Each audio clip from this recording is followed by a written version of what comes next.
3, 2, 1. Hey, what up, everybody? It's me, Cameron. I'm going to be hosting today, filling in for Lucas, and I got Tyler with me. It has been an exciting last 3 days in the NFL, and man, just so much has changed in 72 hours.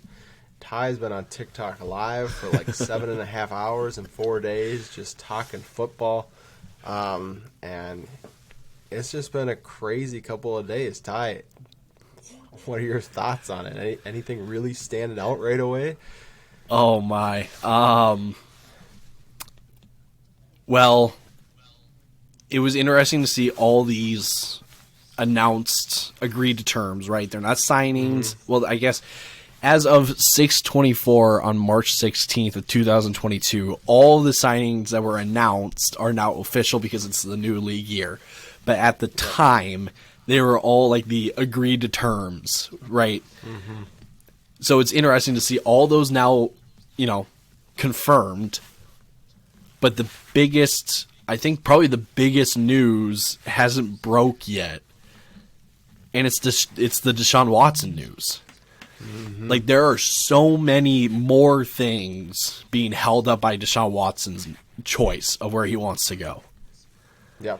And we're just it's a countdown at this point. There have been so many people that are like, it's New Orleans, it's Carolina, it's Atlanta, and it's like, stop speculating if you know nothing. Yeah.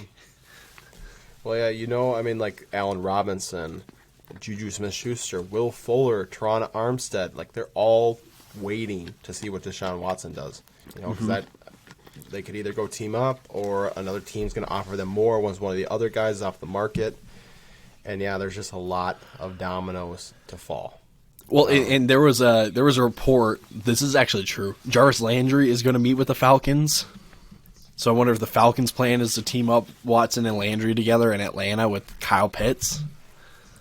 Well, if Atlanta does get him, they need to bring in a wide receiver. What, you're saying Olamide Zaccheaus is not the answer? Yeah, if they don't, Kyle Pitts will be quadruple teamed every single down. Yeah, true. They would not have to worry about anyone else.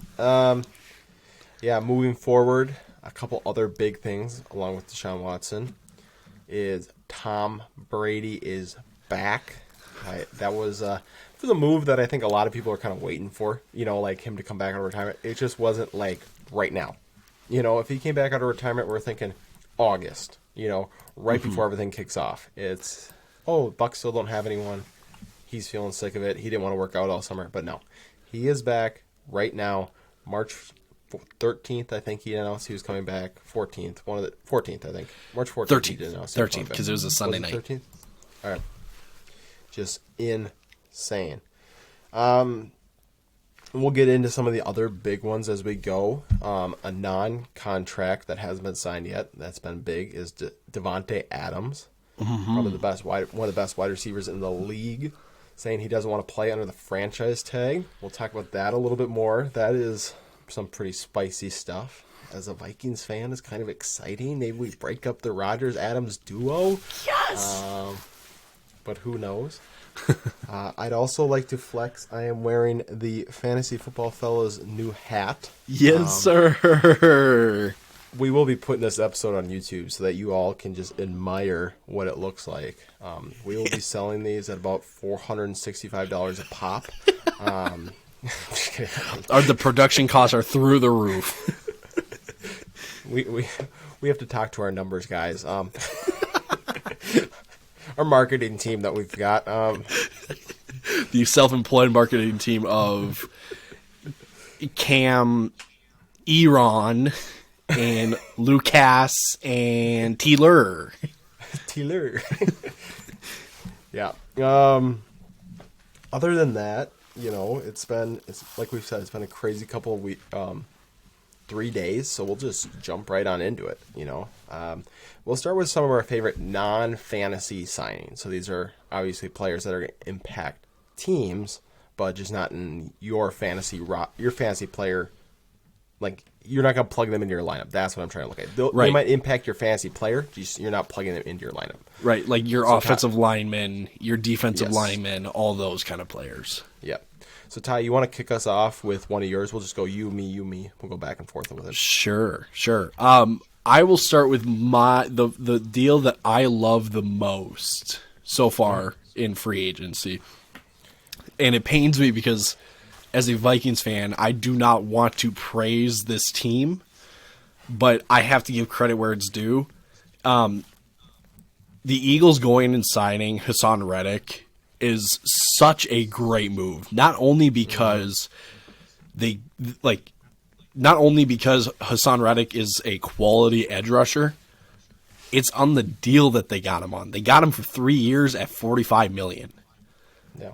You see top end edge rushers getting over $20 million a year, and they're getting him for $15 million. So I wonder if it's a bit of a hometown discount, because I know Hassan Reddick went to Temple, and that's also in the Philly area, so maybe a discount there. But still, the Eagles front four now, from one side to the other. You have Hassan Reddick, Fletcher Cox, Javon Hargrave, sorry, and then a rotation between Brandon Graham and Josh Sweat. Not too shabby. Not too shabby, very underrated. And knowing what capital the Eagles now have in the draft, go get a guy like Derek Stingley. Go get a guy like Treylon Burks. Go get a guy like Devin Lloyd. Yeah. We could be seeing a very, very, what's the word? Revamped defense in Philly next year. That could be very scary to play against. And you have a revamped defense. They keep up the rushing game. That could really cover up a lot of mistakes from Jalen Hurts. So that is big. First one I want to talk about is just what I find to be a head-scratching contract, and that is Von Miller. I mean, as of recording this podcast, just happened 10 minutes ago, reported out 6 years, $120 million. That means he's under contract till he's 39. And he's getting paid $20 million a year. I understand Von Miller is very good still. He's not bad, but $20 million for 6 years to him. And I do get to Bills want to add more pass rush to that defense. They don't want another Mahomes torching them for an entire game and losing while Josh Allen puts up one of the games of his life. I get that, but the contract feels excessive. It will be interesting to see how this Bills defense looks next year, because they'll get Tre'Davious White back, who was out with injury at the end of last year. So I mean, maybe that really does put him over the edge. Contract looks good if you go and win a Super Bowl this year. So, yeah. You have to think a big reason why he went to Buffalo is because Buffalo was probably the only team giving him a long-term deal, right? You have to think the Rams are going on a 2-year deal. You have to think Denver was in the mix before Randy Gregory, but they were probably in that short, I think just because it's a 6-year deal, Von Miller's yes, please, I will take $100 million right off of your books. No doubt. I will just go right into another deal that I love so far. I'm going to go with the Pittsburgh Steelers and their signing of offensive guard James Daniels is insanely good. James Daniels, by no stretch of the imagination, is a perfect offensive lineman. But the guy, I believe, is only 25. And in a situation where you're just trying to build up an offensive line, right? So you're signing guys like Mason Cole, you're bringing back guys like Okorafor. Somewhat getting James Daniels is a very nice young piece to have. And the best thing about the deal as well, I know I mentioned this with Reddick, but the deal that Daniels is getting with Pittsburgh, it's just shy of $9 million a year. And that may sound like a lot for an interior offensive lineman, but there's potential that Daniels can outplay $9 million a year. So I think a lot of I'll put it this way. For $9 million a year, I'm surprised we didn't hear more about James Daniels being being of interest to more teams. Like, to me, Daniels at $9 million a year at 25 seems like a steal.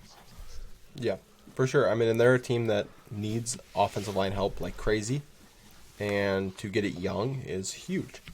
I'm going to stick with the offensive line as I transition over to the Jets, looking at their signing of Laken Tomlinson and also bringing in C.J. Uzoma. I think both of those signings are huge for the development of Zach Wilson. It really bulks up that offensive line. I heard you say it earlier when you were on our TikTok live. C.J. Uzoma helps open up the middle of that field. He just gives them a big body in the middle. And I think that's something that Zach Wilson really missed last year. Corey Davis is going to be healthy. Elijah Moore is going to be healthy. They're going to have great weapons on the outside. And so I think it's really going to improve upon what Zach Wilson showed last year. And it's going to be a real test for Wilson of, we're giving you the pieces now. Now you really have to show it. There's not the same excuse as there was last year that we were a terrible team. You have guys who are stepping up, who can keep you safe back there. You really have to make plays now. Yeah, I wonder if I think this draft is going to be very telling for the Jets' outlook of Zach Wilson, because if they grab another offensive lineman and another receiver or something like that, they're really, really, they're going to be telling Zach Wilson, we are just about to get all the pieces we need to start making this right. So I think you put it right. It's time for Zach Wilson to take that next step where he's got weapons on the outside and he's getting a good offensive line in front of him that not every rookie quarterback from last year is going to have like him. Yes. Before I talk about my third favorite deal so far in free agency, I'm going to give an honorable mention, and I know, Cam, I talked to you right before we started recording that Larry Ogunjobi was my third favorite. He's going to be my honorable mention, actually. All right.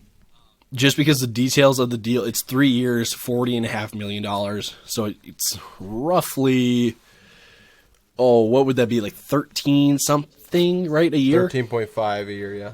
So, honorable mention because I really like the player that Ogunjobi is. Like, the dude has got a motor. He's a run stopper. Like, he's one of the more underrated defensive tackles in the league.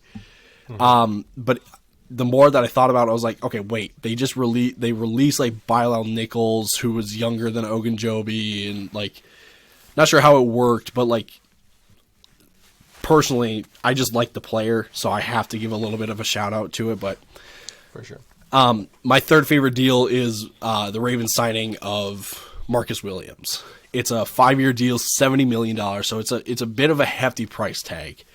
But I think what we all saw on the Ravens defense is that once Marlon Humphrey was out for the year and they were already down Marcus Peters, it was a very, very leaky secondary. So at the bare minimum this year, now that you're getting Marlon Humphrey and Marcus Peters back healthy, you have an elite safety talent in Marcus Williams on the back end to maybe, control the damage a little bit if both of those guys were to get injured again. For sure.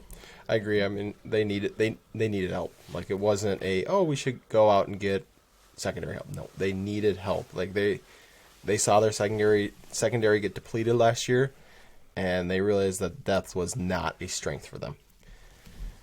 The last one I'm going to go with is just, I think this catapults this team truly into the Super Bowl conversation, and that is the Chargers getting J.C. Jackson and Khalil Mack. We'll start with Khalil Mack, traded for a second and a sixth. I think it sounds like very little for Khalil Mack, especially for what the Bears traded to get him. However, when you think about it from the Bears' perspective, they're not competing this year. They're going to lose him next year. You might as well get something for him. Chargers' perspective, you now have Joey Bosa and Khalil Mack on both sides of the defensive line. They are going to get you can only double team one of them. You can't double team both, and so that is going to be crazy to see how teams try to counteract that. And then you look at J.C. Jackson on the outside. Last season, or the last 2 years, the Chargers have had 23 interceptions as a team. J.C. Jackson has had 17 himself. So, I mean, he just adds another element to this team that they didn't have last year. The question for their defense, can they stop the run up the middle? Mm-hmm. You know teams aren't going to really run to the outside with those two defensive ends. It's can you stop teams from just running it down your throat all day long? And I think they're either going to address it in the free agency market because they still have a lot of money, or they're going to go and in the draft and look at a Jordan Davis or something like that at 17. And so I think that's kind of where they're looking next. Yeah, they made a couple defensive line signings. They grabbed Austin Johnson, who I have no idea who he is, but they also grabbed Sebastian Joseph Day, who was just on the Rams. So they're already grabbing pieces for the defensive line, and by grabbing a Devontae Wyatt or a Jordan Davis at 17 in the draft, it's really going to make that front line a formidable opponent, or I guess a formidable unit on the defense. Yeah, for sure. All right, we'll transition that into. We don't have Lucas here. I don't know how he does the transitions. I don't have that. I don't see that button, so I'm not even going to try. I would just. We do our own transitions. We're saving on production costs. Could you imagine every time? Here's our intro. From our phones, like right into the mic. Just holding it right up next to the mic. Got like the Rocky theme song on. Right. We love low budget editing, recording costs. That's our style. Yes, that is our style. Low budget productions. Right. But with that, we will move into more fantasy relevant, directly free agent signings. We'll start with the quarterbacks. Obviously, the big one we talked about earlier, Tom Brady. Ty, let me ask a quick question. Yeah. Are the Bucs now a favorite to go to the Super Bowl out of the NFC? So I'll give an answer for this, and then I'll transition into another quarterback for us. I don't know if you were going to go down this route, but no, that works. They definitely have to be in consideration for being in the Super Bowl. I don't know if I can go as far to say as they'll win it, just because this Buccaneers team is going to look very, very different than we've seen the past couple of years. They were able to bring back guys like Ryan Jensen, Carlton Davis. They signed Russell Gage. So there will be some familiarity with this Buccaneers team, but again, I don't think it's going to be as clean, maybe is the way to say it, as the past couple of years. But I like if we're gonna go with NFC South teams, the Buccaneers are the favorite right now, unless the next quarterback we're going to talk about, Deshaun Watson, is traded to the Saints. That's true. If Deshaun Watson is traded to the New Orleans Saints should honestly be the favorites out of the NFC. I'll go to that extent. I mean, you look at the rest of the NFC. Yes, the Rams are still going to be very good. The Niners are still going to be very good. But the defense that the Saints has will still be great. And the offense that was stagnant last year, I'm going to blame that on just quarterback play. Jameis Winston and Taysom Hill are just not those guys. So bring in Deshaun Watson with Michael Thomas and probably another weapon in the draft and an already good offensive line. Watch out if Watson goes to the Saints. Yeah, I agree. And if Watson goes to the Saints, he's going to make me eat all the stuff I said about Michael Thomas. I think there are about 5 quarterbacks that will change my opinion on Michael Thomas going to next year, and Watson is one of them. Yep. And so, because when he plays, he is top 5. He is. I mean, skill-wise, he for sure is. He just he can change the game. Obviously, it will remain to be seen if he can win in the postseason, because we haven't seen that yet, but you would assume off the Texans he will be able to. Right. Let's keep talking about Deshaun Watson. We have a couple spots that he could go to. Atlanta is one. They kind of were the dark horse. Carolina is another. The Browns another. And then Seattle's out as of right now, right? Correct. And so those are the main 4. So let's kind of just briefly discuss each place. So you said the Saints, and I think you did it perfectly. They become automatic contenders. Atlanta, I definitely don't feel the same way, just because they have so many pieces they need. I would be shocked if he goes to Atlanta just because of that. Do you feel any different, or are you feeling the same way? Like, I think I said this on the live. I don't. If Watson was to go to the Falcons, I'm not going to blame Watson. I would be confused by Watson, but I would be even more confused by Atlanta. Yeah. Because, I mean, like, everyone's like, oh, well, they're actually closer to winning than we think that they are, right? And that's completely false. Like, all their wins last year came against teams under 500. Like, they are nowhere close to winning right now. They had no business winning last year. So going and getting a guy like Deshaun Watson doesn't really make a whole lot of sense to me at the moment. Yeah. You have so many holes on the defense, on the offense still. Like, it doesn't make sense to go trade for a guy like Watson. Granted, there are not many quarterbacks like Watson that are available like this. Mm-hmm. But, like, for the sake of team building, like, Watson himself is not going to carry a 500 team to the Super Bowl or a sub 500 team to the Super Bowl. We saw that with Houston. Yeah, I would agree. And I think I saw this on Twitter. Someone was like, oh, they'll just grab a wide receiver with their first-round pick if they get Watson. No, they won't, because they won't have the first-round pick, and they won't have a first-round pick for a while. They'd have to bring in like an Allen Robinson and a Jarvis Landry. They need both. Mm-hmm. And that means you're asking both to take a pay cut probably, after both just didn't want to do that last year. So it would be interesting. Obviously, Kyle Pitts' stock would go through the roof. I mean, he'd be... If Watson goes there, he has to be the number 1 dynasty tight end to come, because he's only 22 years old, and we saw what he could do last year. We'd look at Carolina. Obviously, Carolina, I could see Carolina, they kind of have a good defense, but they've lost some pieces. Also, they're talking about if they do make a deal, they might lose Brian Burns, which would be another big piece to lose. Wow. I've seen that a couple of places. So the defense would take a step back. Obviously, I don't think they're going to... It'd be interesting to see if they traded McCaffrey. If I'm the Texans, I would not want McCaffrey. You maybe have 3 years left of him.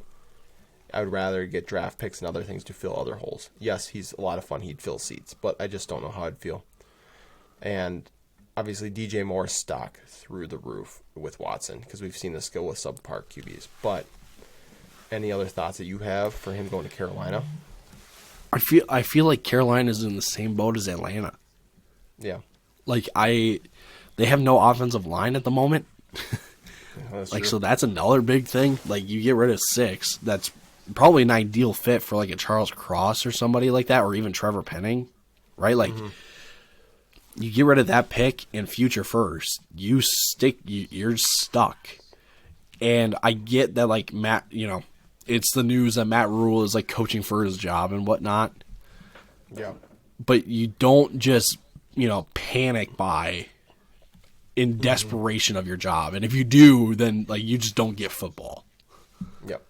I agree. And I think the last one is the Browns. And the Browns will be the Browns. They have pretty much severed all ties with Baker Mayfield at this point. So if they miss out on Watson, it sounds like they're not going to have Mayfield either. And so, which is crazy to me that you would really sacrifice probably the next couple of years for a 1-in-4 chance to get Deshaun Watson. And from what I've heard, it doesn't sound like they're really in that much of contention for Deshaun Watson. They've always felt like the outside team. They've never felt like they were up there. So, I don't know. It'll be interesting to see.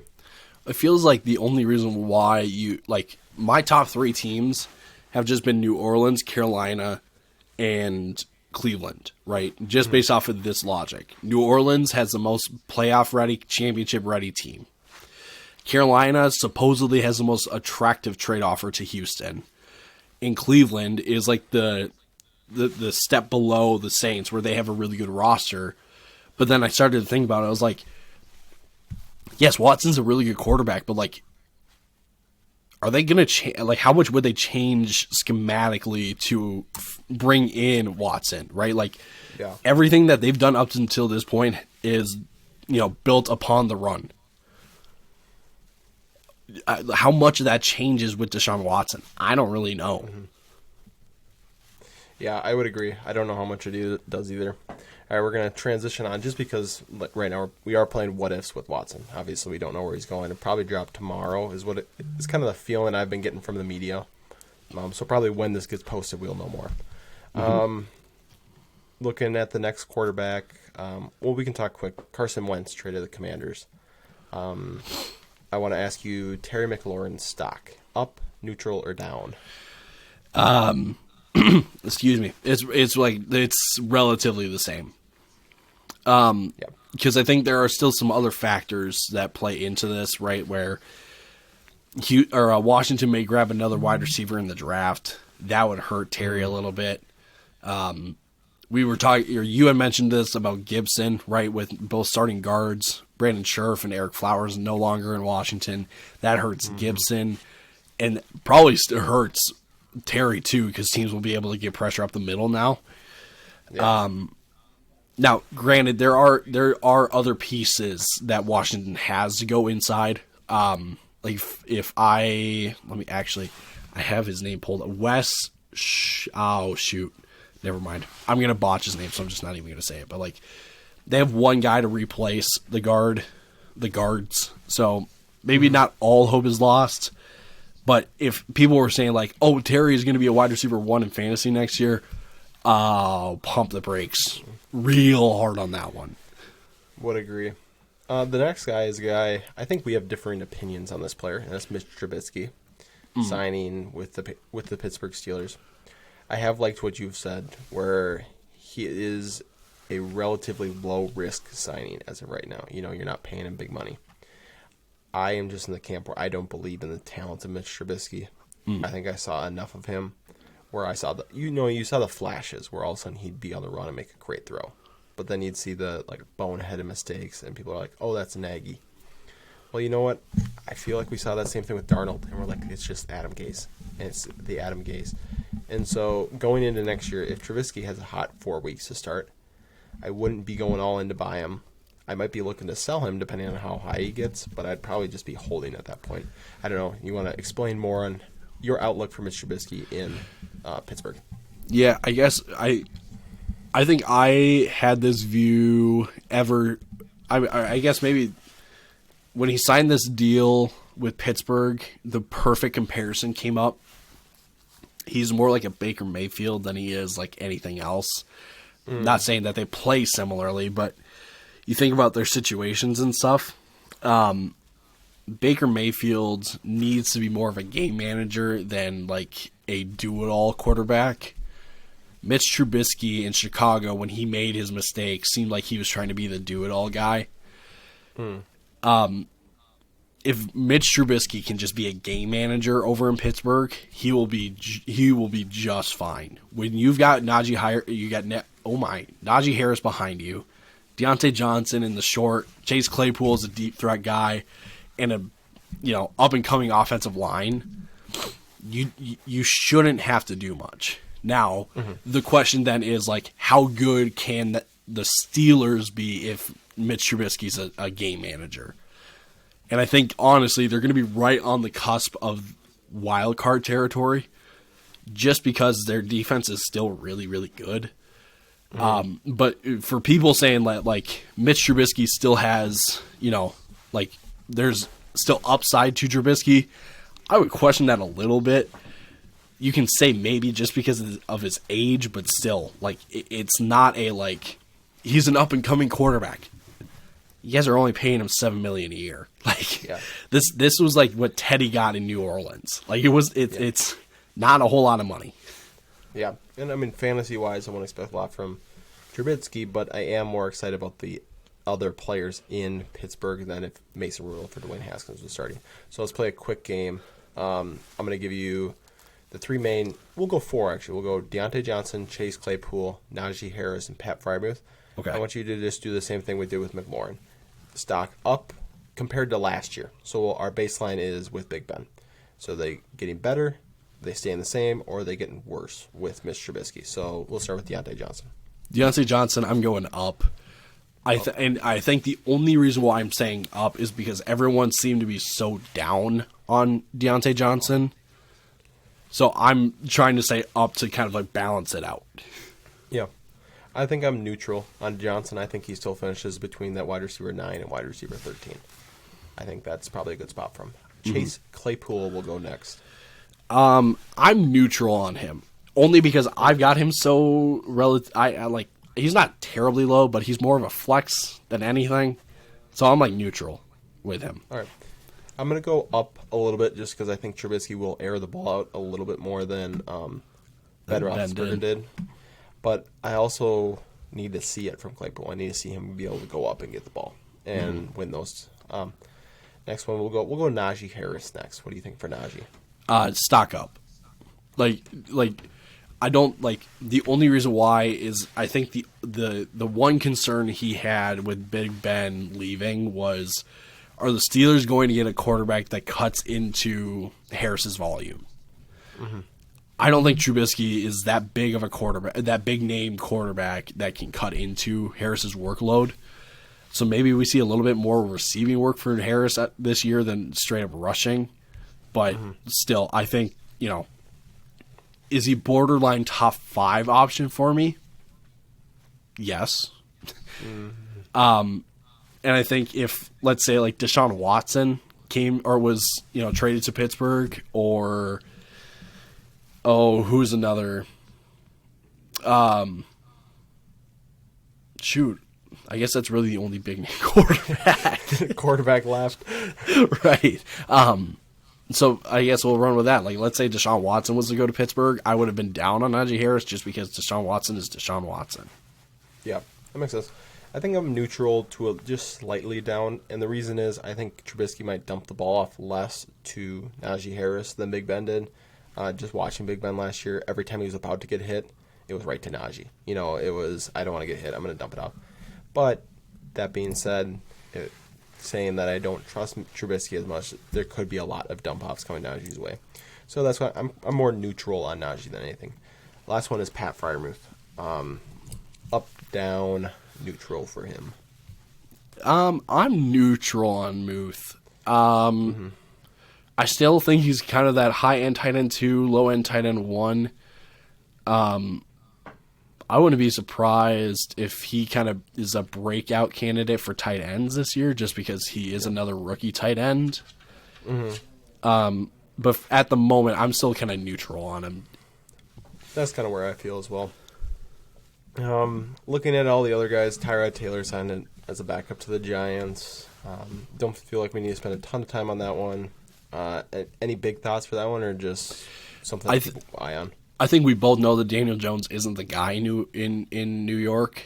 So you let him play this year, and then Tyrod Taylor is a bridge for one more year. Yep. I would agree. Teddy signed with Miami just as a backup. I don't think he's threatening to his job. No, not at I think management made it very clear that they like him. So let's transition to the running backs right now. Running backs have been pretty quiet as of late. The two Arizona guys from last year, Chase Edmonds and James Conner, were like the first 2 signings. Chase Edmonds going to Miami and James Conner being in Arizona. But then after that, we haven't really seen much movement. Melvin Gordon hasn't gone anywhere. Cordell Patterson hasn't. Some of these guys that we were kind of waiting for, bigger names, haven't signed yet. The other one was J.D. McKissick, who pulled the old switcheroo, telling everyone yesterday that he was going to Buffalo and coming back come back to the Commanders. So we'll just go through these 3. Chase Edmonds. When I heard this signing, I'm going to be honest, I don't think his value is going to change at all from last year. I think they're still going to bring in someone else. And if they don't, then I think he's going to be Myles Gaskin, maybe Myles Gaskin plus. But I really do think they're going to bring in someone else in Miami. What are your thoughts on Chase Edmonds? I was very confused with the Dolphins signing Chase Edmonds. Like, I guess because I think the only reason why I was confused is because we've never really seen Chase Edmonds really be like a rushing running back. We've always seen him as a receiving running back. So maybe in this McDaniel scheme where it's that zone run, Chase Edmonds actually kind of takes over in Miami.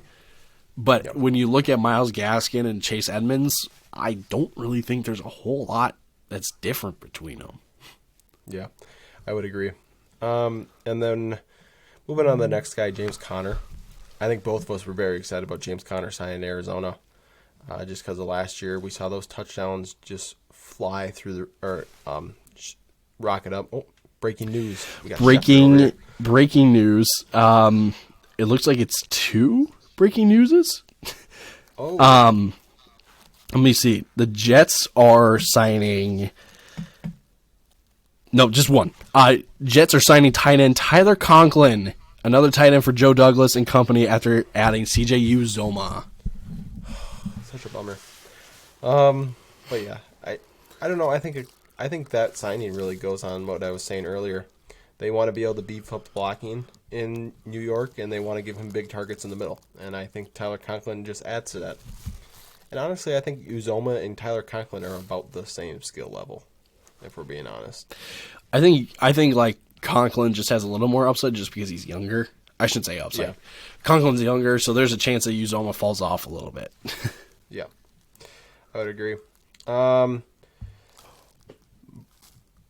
we got another breaking Never news? mind. No. Oh my goodness. Oh, I almost got. Oh, fallen victim to the fake Schefter Almost. Twitters. Almost.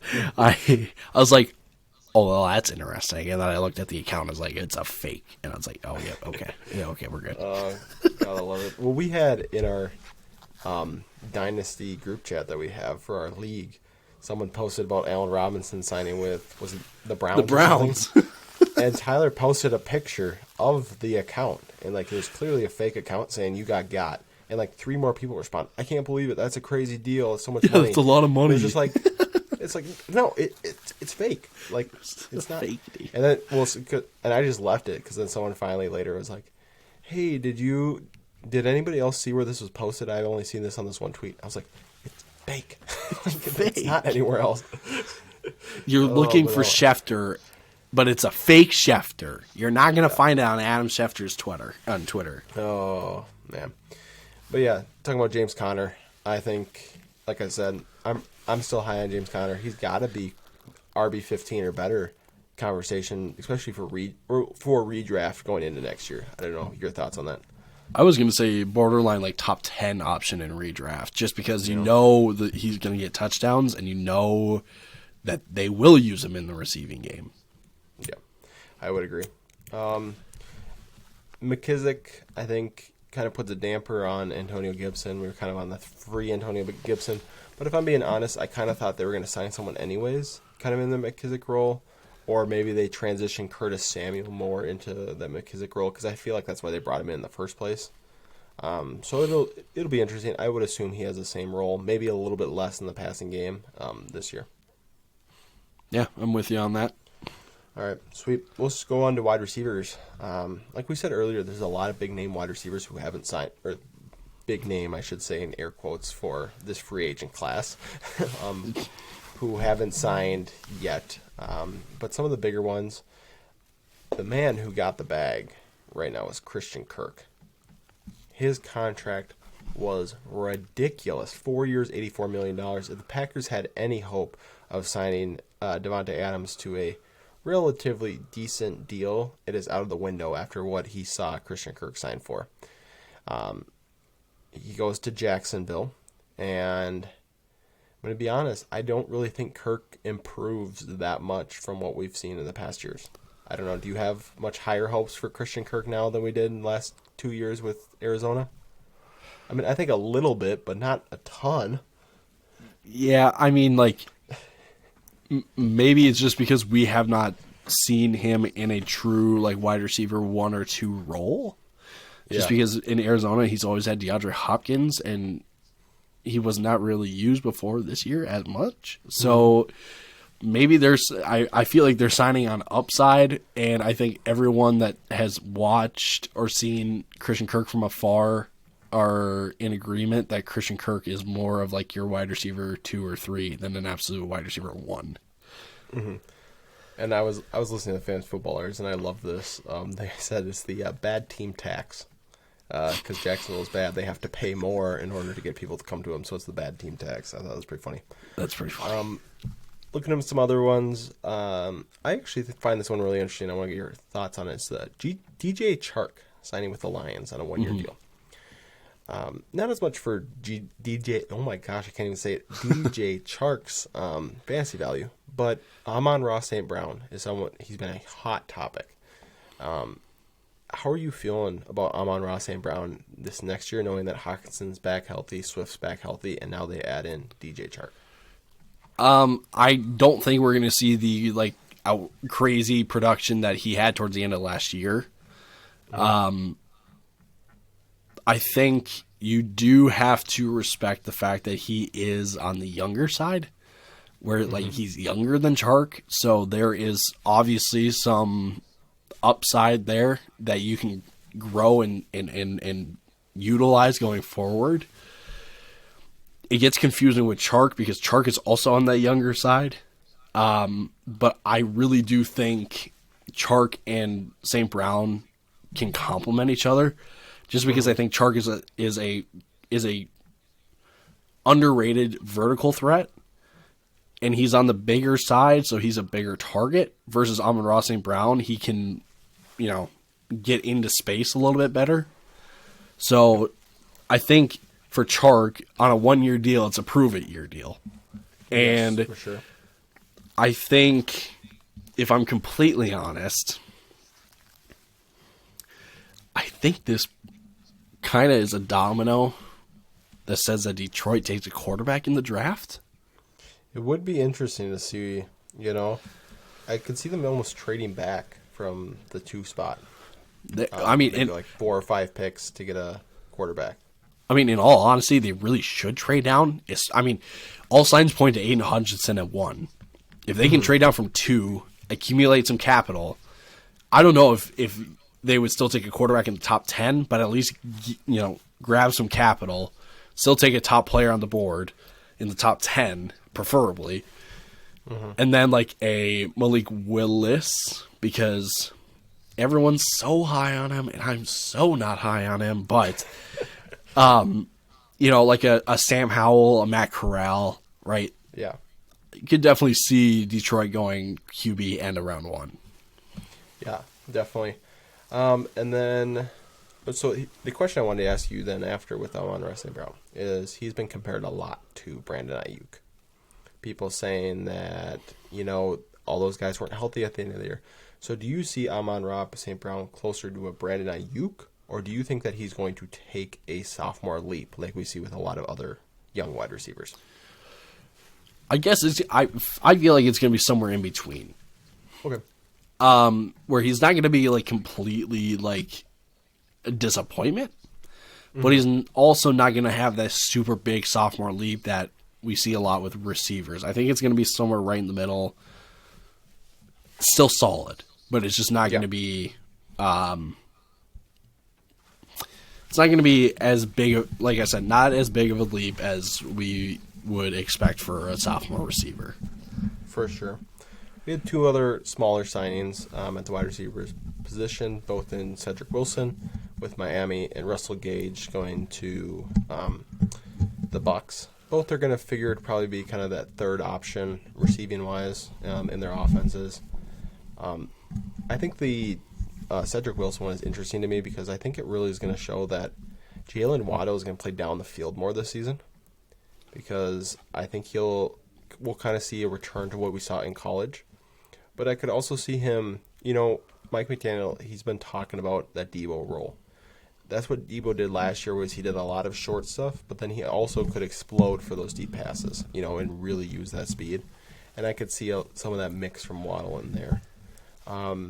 Between Russell Gage and Cedric Wilson, are either of those exciting to you? Do either of those make you confused about their situations? How are you feeling about both of those? I know it's kind of a loaded question. I'm a fan of the Russell Gage signing in Tampa. I think he's going to be a very solid wide receiver 3 once Chris Godwin comes back. Yeah. I'm very confused about the Cedric Wilson deal, though. There were times, I guess, where San Francisco this past year was, they use 11 personnel where they had tight end and 3 receivers. So I guess it makes sense to have a decent wide receiver 3 option, but traditionally Shanahan offenses just don't utilize like a wide receiver 3. Yeah. It's mainly the tight end and then the 2 receivers and the running back. So it'll be interesting to see how Cedric Wilson, gets incorporated into the offense, because at $7 million a year, that's a little pricey. Right, that's a little pricey for what I'm assuming to be a relatively small role. Yeah. You would think, though, it doesn't take away from Jalen Waddle's piece of the pie. It takes away from people thinking that Devontae Parker maybe takes has a decent season. Correct. It's going to take away from him more than it will Waddle. Yes. All right, that kind of wraps up our wide receivers. Is there any other ones that stood out to you that you really want to talk about for wide receiver? Maybe I will ask you in a little game. All right. Little reckless speculation time. I love it. Where are these 3 receivers going to end up? Okay. First one, we'll start with Allen Robinson. Alrighty. Where is he going to end up? I think he follows Deshaun Watson. I really do. I think he wants a good quarterback, and I think that's why we haven't heard squat about Allen Robinson. Like there's not been any whispers, and I think he's going to try and follow Deshaun Watson. Sure, yeah. Number 2, Jarvis Landry. I really think Jarvis Landry should go to the Chiefs. Oh, okay. I'd just play that underneath guy, because they tried to do that with Tyreek Hill this year, and I just don't think that's Tyreek Hill's role. On those little dink and dumps. I think he is a blow the top off the defense kind of guy. Yeah. I like that. Number 3, we'll talk about one more wide receiver after this, but number 3, Julio Jones. Julio Jones was released by the Titans today. That's right. We didn't mention that. Man, I have not given this much thought. It is relatively new, so don't feel bad, but I'd like to see him go to the Raiders. Raiders. Interesting. Some outside, give him a big body outside, pair with Hunter Renfrow and Darren Waller. Yeah. And just put him on a prove-it deal saying, you looked like you didn't belong in the league last year. Come show it in Oakland. I like New England for Julio Jones. Ooh, I really like that one too. That's another good one. Like that shit. I mean, yes, Julio Jones is not the Julio Jones of old, but still, right? Like that would be awesome. Yeah. The last receiver we'll talk about really quick, just like 30 seconds max. Cowboys are bringing back Michael Gallup after trading away Amari Cooper. They're bringing back Michael Gallup on a 5-year deal with $62.5 million. Yeah, I mean they're betting that Michael Gallup can, because the year before they brought in CeeDee Lamb, he's putting up better numbers than Amari Cooper, and so I think that's what they're betting on, and they got him way cheaper. True. Yeah. He could have gotten, honestly, like a Christian Kirk deal somewhere else. That's what I think after watching Kirk, or maybe even sign a 1 year and then next year get that Christian Kirk type deal. Right. Just because teams worry about the injury. We forgot about Juju. Juju. Yes. Is also a free agent. I want to see Juju. You might have said this, but in Philadelphia. Yeah. I think he would pair really well with that team. It wouldn't take away from Dallas Goedert or Devonta Smith. He'd help out underneath. And I think Jalen Hurts really needs a guy that can help out underneath like that. Yeah, I had said a couple days ago, Philly needs a possession-type receiver. Yep. And I think I'm expecting more of a sophomore league from Devonta Smith, even though I'm not really in on him in fantasy for this year. I think there's a sophomore leap for Devonta Smith in the cards, and I think we've seen Juju. He's shown us that he's not wide receiver 1 material in an offense. So in Philly, he can really step in as that number 2 role and let Devontae Smith kind of take over wide receiver 1 duties. I agree. I think that's his best role. All right, let's go into these tight ends. Obviously, there's not any big name tight ends that are really moving right now. But there are some. We talked about Uzoma. We talked about Conklin. Shoot, I just lost my page. I got you if you need me. No, I got it back. Let's see. Okay. Who is the other guys we're going to talk about? Will Dissly. Let's talk about this one. This is the most confusing signing, I think, of all. 3 years, $8 million. They just traded for Noah Fant. Right. Why are you bringing back Will Dissly on that kind of contract? Like, Disley's been okay, I guess. But for $8 million a year, you better have a plan to, like, use double tight end sets more often. Oh, yeah. His athletic raw score, I heard, was in the 20th percentile. Just awful. Terrible. Evan Ingram was another really big one. I think this one has more fantasy impact. It'll be interesting to see, because, again, Jacksonville already has Dan Arnold, who's still on the books. They brought in Christian Kirk. Did you know that Dan Arnold is younger than Evan Ingram? No way. Yes, he's a year younger than Evan Ingram. Yep. What? And so it's just, like, you're not bringing in youth there, so... I mean, maybe it's just we want to use 2 tight ends. Peterson wants to have back the Zach Ertz and Dallas Goedert of old and just give it a shot with 2. And, I mean, Ingram is on a prove-it deal. That's what he's on right now. 1 year, $9 million. It's not like it's a high-risk deal. I just thought it was interesting. Like, they have that... I hate referencing TikTok because I feel like it makes me sound like I'm 12. But they have that sound...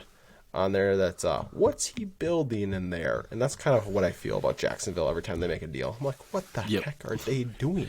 Well, they've spent so much money in free agency already, like it's nuts. I mean, they're like a 12-year-old kid. They're like, I have $50. I have to spend $50. There's not $50 worth of stuff in here, but I have to buy it. And that's really what how I've been feeling watching them make moves. Other tight ends, Austin Hooper got released. It'll be interesting to see where he goes. Do you have any thoughts on where you think he ends up at? The Bengals. Ooh, replacing Uzoma. Give Burrow another weapon right down the middle of the field. I love that fit. I do. I like that one as well. I think it opens up. It makes sense because they franchise tagging Njoku, so they're paying him $10.5 million. So you gotta let Njoku prove it right now. That's why you franchise him, I would assume, is because you believe in the talent. Right. Last one, or I guess 2 more. Zach Ertz, both in Arizona. Oh my gosh, I cannot speak. Both in Arizona. Zach Ertz and Max Williams both re-signed. Zach Ertz to a $3 million deal, or not $3 million, 3 year. There's $25 million deal. 31. Oh, 31. Holy cow! All right, $11 million for Zach Ertz. Who is going to be 31 this year, I think, or 32. So pretty late into his career. What's your outlook for Zach Ertz next year? The Cardinals are really, really banking on Ertz being the number 2 or number 3 option for Kyler in the offense with this deal. Mm-hmm. Ertz showed that he's still got a little juice left in the tank. Last year, but it's just a matter of how much juice in the tank, right? And I would expect at least one more good year, and then we may start to see a little bit of a drop off after this year. Alrighty, well that kind of wraps up our tight ends. There's one more signing that we have to talk about, probably the biggest of all free agency. It was down in Atlanta. Young Hoku was signed to a 5-year, $25 million contract. Yes. I say it wrong. Was it Young Wei? Is that what it is? It is Young Wei. Young Wei. Oh my goodness! Now I just sound like an idiot. I was gonna clip that and everything because I was so excited about my build up, and I can't because HR have I'm gonna get reported. But yeah, it's a lot of money to give to a kicker. But obviously they don't matter. So oh hey. Hey, well, Just my personal thoughts. I mean, that's a lot of money to make all your kicks. So just no pressure, for Koo. sure. No pressure. No pressure. So looking forward for our pod schedule. We're going to really start breaking down the draft coming up. With that happening in about a month now, getting excited for that. What our team's going to be looking for, what you'd be doing, especially dynasty wise. It's a really big deal. And then after the draft, we'll really start our divisional breakdowns, going into what teams are going to look like going into next season. So some exciting times coming up. Ty, this is my favorite part, is when we just put each other on the spot right at the end. What do you got to say to the people? Well, you know what? By the time people are listening to this, Mr. Cameron Lawrence will be the big old Michael Jordan years old. So if you didn't, go wish this man a happy birthday. This dude is he's the realest of the reals. He is the OG of the OGs. He is awesome. The fellas, we cannot express how much he means to the fellas. So go wish him a happy birthday. It's his Jordan year. It's a great year. Well, Ty, that means a lot. And with that, I think we'll just close it out. So, you just can't take the compliment. I get it. I can't. I'm sorry. All right. With that, deuces, everybody. We'll see you next time.